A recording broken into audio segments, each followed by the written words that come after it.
Welcome, Austine Duru, to Providence Mission Hospital. We're so happy that you're here and have joined our team. We wanted to spend a little bit of time together this morning, just giving you an opportunity to introduce yourself to our caregivers, tell us a little bit about your story, and then, of course, I'm going to grill you with some really hard questions here along the way. But welcome. Tell us where did you come from, and what's your background, and then maybe why you were attracted to this job as our Chief Mission Integration Officer at Providence Mission Hospital. Thank you, Seth. Great questions. First of all, I want to thank you and each of our leadership team for really welcoming me very warmly to this community.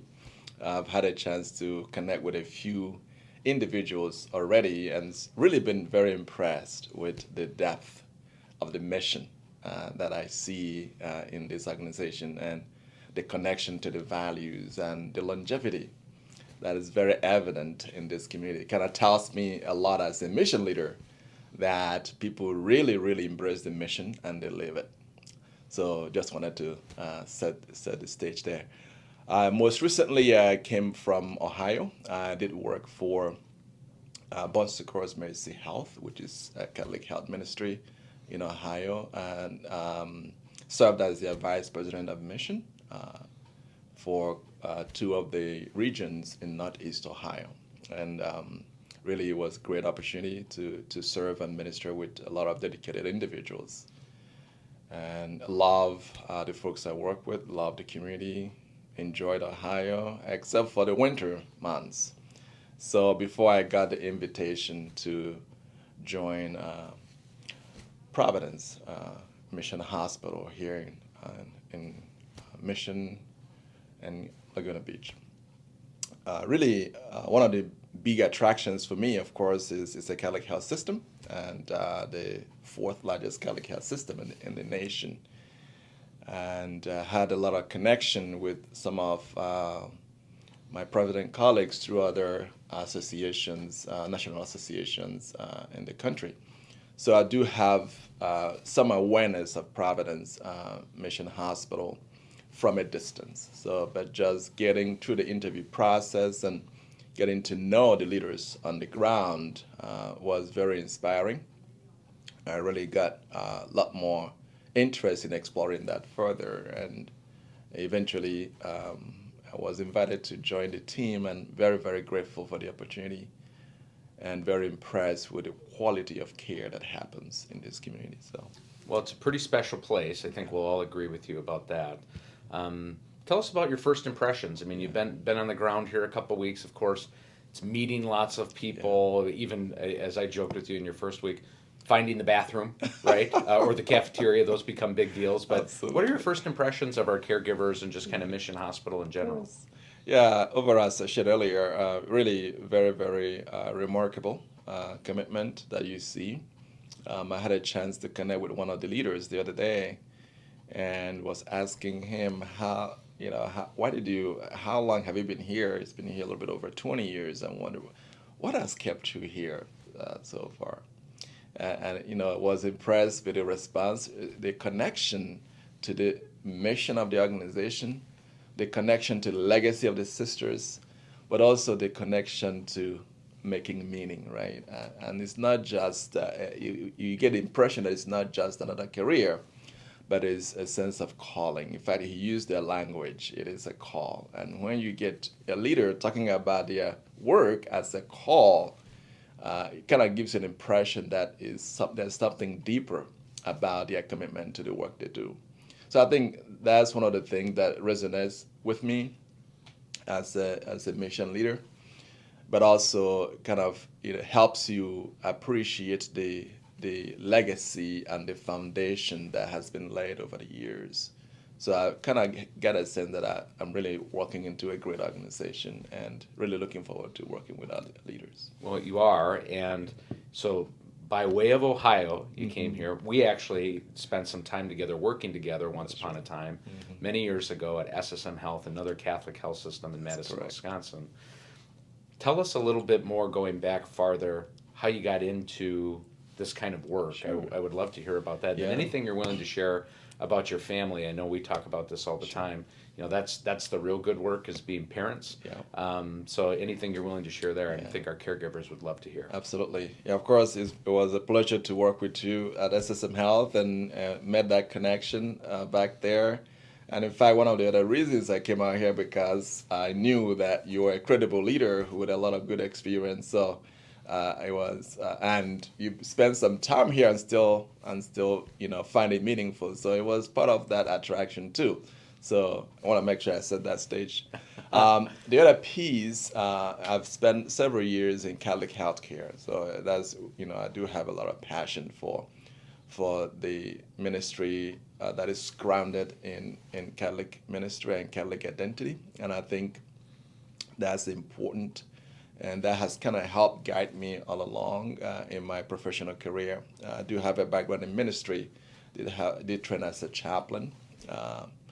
As well as was in training for several years to explore ordained ministry as a Catholic priest. So initially, it was a very passion of mine. Eventually, God led me through a path of discernment into healthcare ministry as a way to use my gifts and my skills and my training to connect to where the meaning, to connect to where, my passion intersects with the people's deepest hunger. And for me, it was specifically in healthcare that I was able to find that deep connection in terms of exploring and exercising my gifts as a caregiver. So I have 3 young children. And my wife and I, Rachel, my wife is also a nurse, and we all moved out here together. And the kids are now in school exploring Southern California. They do miss the snow. They miss the snow. They haven't spent time in That'll change, Wisconsin trust and me. Ohio. So it's funny. Last week, some of their friends had snow days. That's where they cancel school because there's too much snow on the ground for the school buses to drive. So the kids had 3 days of no school, and they tried to let them know how fun it was, but so they missed some of that piece. But I think they're enjoying being out here in Southern California. In fact, my son is the youngest, told me that he wants to learn how to surf. So we're getting to explore that. We're in the right space for surfing. Yeah. And he's excited about playing soccer all year round, right? So. So we are excited about that and really looking forward to, set our roots and make the connection that are necessary to thrive effectively in this community. Great. Is there anything that's been surprising to you, Austine? I mean, you've only been in Southern California now a couple weeks, but anything surprise you about the community or the geography or just the people that you've been able to interact with so far? A couple of interesting things as I kind of find my way around town. Notice that the speed limits seem to be a little faster. Yeah, they are the compared streets, to Midwest. Yeah, I know the streets are a lot bigger and a lot more lanes, and I always felt like we're going too fast, because usually I'm used to 25 mile per hour, drive, but now it's 50 miles per hour. So I kind of try to stay on the right lane as much as I can. But other than that, I think people are, essentially very sense of optimism that you see. It must be the sun or something, but there is, you see this deep sense of optimism and a can-do attitude that I think is interesting and impressive to see.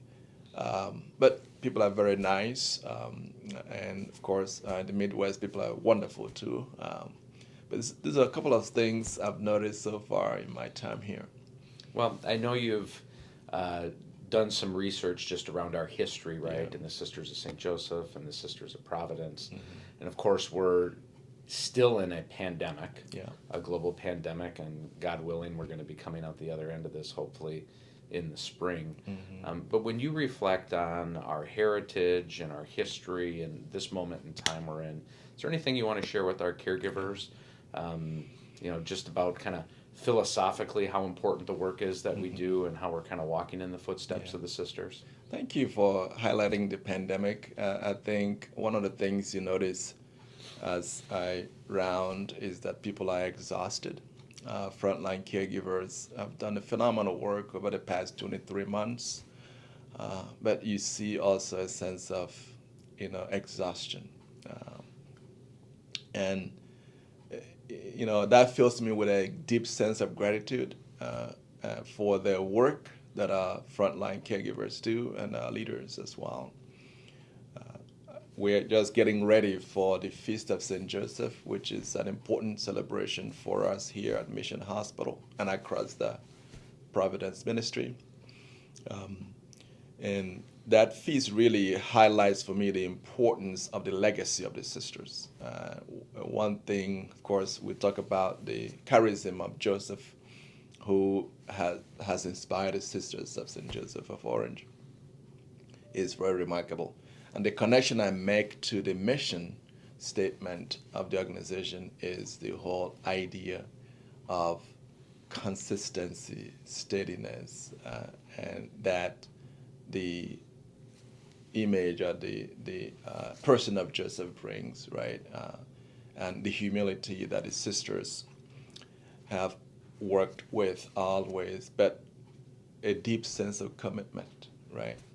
In the mission statement, there is the line there that we are steadfast in serving those who are poor and on the margin. The idea of steadfastness connects for me, and that in that way, that's one image of the sister that I see carries through to this day. Steadfast through the pandemic, doing everything we can to take care of our patient and our community, and still staying steadfast all this time and continuing to do what we can to accomplish what needs to be done. So I love that. It's just a wonderful observation too. I think your insights are right, only being here a couple weeks, and you can feel how tired the workforce is, how tired our doctors are. I mean, really everyone has been doing this work for so long. So again, hopefully we're coming out of the other end of this, and we'll have a great spring and summer where there'll be some normalcy in our lives. Tell us about outside of work. So you told us about your family. What do you like to do? I know we talked about soccer briefly. Yes. You told me you were a soccer coach, but do you want anything else you want to share with our caregivers? So I love soccer. I played soccer for years. I also referee. I'm a certified referee. So you're used to people criticizing you. And I'm yelling on the sidelines, right? So it is fun. But also I love to read and do some writing. I do have a lot of interest in integration of faith and religion and medicine. That's an area of interest and research for me as well. I love to bike and really looking forward to tuning up my mountain bike and exploring the trails around here. And I'm not a great swimmer, but I'm willing to work with my kids to get them out in the water and explore the waves and the ocean. So really looking forward to all of that. I do love to spend time with my family, hanging out and doing a lot of fun things, and really looking forward to really making memories with the children here in Southern California. Well, you're in the perfect place to do all those things here in South Orange County. I'll wrap up maybe with one last question. So 2,800 caregivers here on the campus. Mm-hmm. For the last 2.5 years, I was the only one wearing a bow tie. Now you're here. Now we have 2 people wearing bow ties. How long have you been wearing bow ties? And is there a story behind how you started wearing bow ties? That's a great question, right? Interesting story, actually. Several years ago, as you remember, we worked together and we worked for a chief executive Demon Boatwright who challenged all of us on the leadership team to start rocking bow ties. So I think I took that up. I didn't even realize you were doing that until. So when I left SSM, that's when I started. So I've been wearing a bow tie for 5 years. That's fascinating. But really, Damon was part of the inspiration. So that's pretty funny. So that was part of that. I do rock bow tie now and then, but in the interest and the spirit of keeping the spirit alive, so I do it here as much as I can. Well, it's great to have another person rocking a bow tie. You look great. And again, Thank Austine, you. we're so happy that you're here at Providence Mission Hospital. And I know our caregivers are really going to look forward to connecting with you and you wrapping your arms around our mission, vision, and values, and also all of them as we move forward. So welcome. Thank you. So excited to be here.